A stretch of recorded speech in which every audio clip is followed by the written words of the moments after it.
Hello दोस्तों, मैं हूं आर के गुप्ता। मेरे यूट्यूब चैनल आर के जी अमेजिंग फैक्ट्स में आप सभी का स्वागत है। शार्क पार्ट 2 में आज हम लोग history of shark and reproduction of shark के बारे में जानेंगे। जो लोग शार्क के पार्ट 1 नहीं देखे हैं वो चैनल पे जाके पार्ट 1 देख सकते हैं। तो चलिए हम लोग जानते हैं हिस्ट्री ऑफ शार्क। शार्क मछलियों का इतिहास डायनासोर के पहले से भी मौजूद था। 40 करोड़ साल पुराना दांत मिलना, जिसका साइज 9 सेंटीमीटर या 3.5 इंच लंबा है। इतना पुराना और जटिल दांत मिलना उस दौर के शार्क होने को प्रमाणित करते हैं।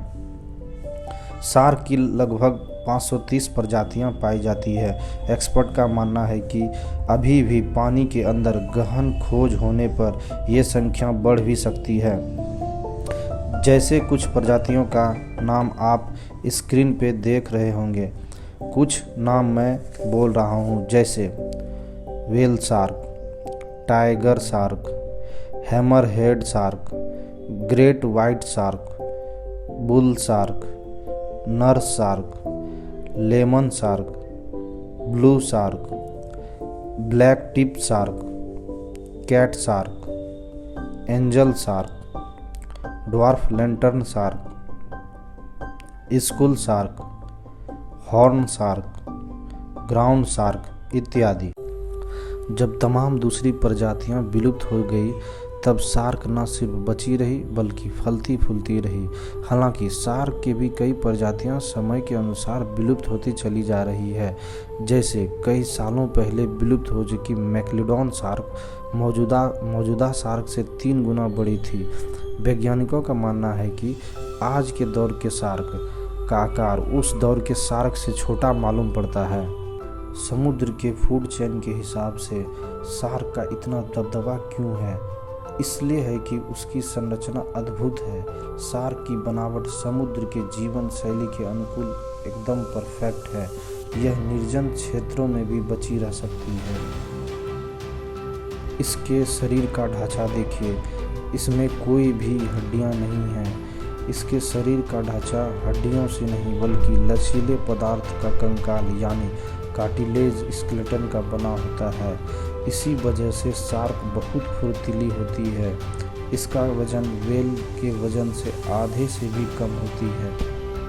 इसलिए यह व्हेल से ज़्यादा तेज़ी से स्विमिंग कर लेती है और यही शार्क को ताकतवर बनाती है।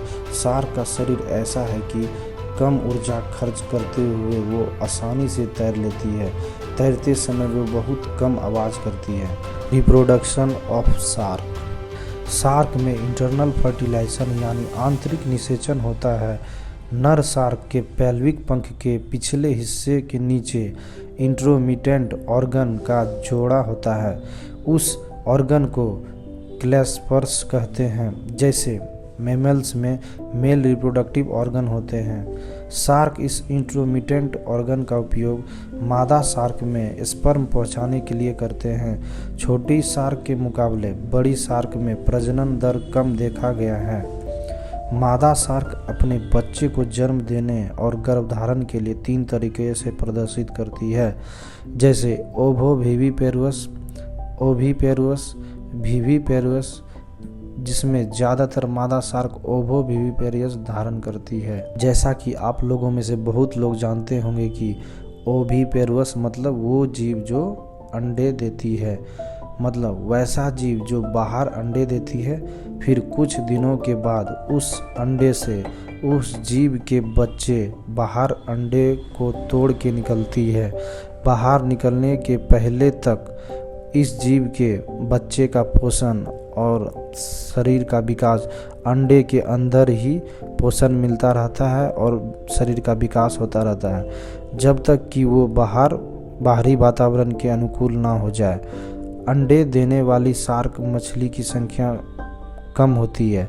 कुछ शार्क के नाम जो अंडे देती है, जैसे horn shark, cat shark, Jackson shark इत्यादि। विविपेरुस मतलब वो जीव जो सीधे बच्चे को जन्म देती है। शार्क मछली का गेस्टेशनल पीरियड यानी गर्भ धारण काल 18 से 24 मंथ का होता है। कुछ विविपेरवस शार्क जिनके नाम हैं जैसे tiger shark, bull shark, lemon shark, blue shark इत्यादि। ओवो विविपेरवस मतलब वैसा जीव जो सीधे बच्चे तो जन्म देती है, लेकिन यंग बेबी शार्क के साथ नीचे यॉर्क सैक लटका रहता है, जैसा कि आप स्क्रीन पे देख रहे होंगे। और ये yolk sac young baby fish shark को पोषण देने का काम करता है जब तक कि वो बाहरी वातावरण में एडेप्ट नहीं हो जाता है। उसके बाद यह धीरे धीरे डिसअपीयर हो जाता है। इसका भी गेस्टेशनल पीरियड यानी गर्भधारण काल विविपेरवस के तरह होता है, लेकिन इसमें भ्रूण यानी प्लासेंटा से नहीं जुड़ा रहता है, बल्कि इसमें गर्भ के अंदर अंडा की तरह चारों ओर एक झिल्ली या परत से कवर रहता है और उसी के अंदर तरल पदार्थ मौजूद रहता है। उसी से पोषण और विकास होता है। फिर मादा शार्क यंग बेबी शार्क को जन्म देती है और उसके साथ यंग बेबी शार्क के साथ यॉर्क सैक भी लगा रहता है।